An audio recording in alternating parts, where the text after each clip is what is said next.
আমাদের বাসায় আজকে অনেক কিছু রান্না করা হচ্ছিল। এখানে বেগুন ভাজা, পটল ভাজা আর মিষ্টি লাউ ভাজার প্রিপারেশন নেওয়া হচ্ছিল। মা এখানে কাটাকাটি করছিল সব কিছু। এরপরে হলুদ, মরিচ আর লবণ দিয়ে সুন্দর করে বেগুনগুলোকে ফ্রাই করতে দেওয়া হলো। প্রথমে মেখে রেখে দিয়েছিলাম কতক্ষণ, তারপর এই যে ফ্রাই করা হচ্ছে। একটু ডুবো তেলে ফ্রাই করলে বেগুনগুলো অনেক ভালো হয়। এই যে বেগুন ফ্রাই হয়ে গিয়েছে, উঠিয়ে নিলাম।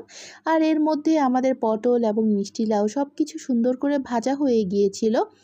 আর তার পাশের একটা চুলায় আমার মা খিচুড়ি রান্না করছিল। এই বোলটা কিন্তু অনেক বড় ছিল, অনেকজনের খিচুড়ি রান্না করা হয়েছিল। আর তার পাশে পায়েস বসিয়ে দেওয়া হয়েছিল, পায়েস হচ্ছিল, তখনও শেষ হয়নি। আর পায়েস আমাদের এরকম পাতলা করেই বানানো হয়।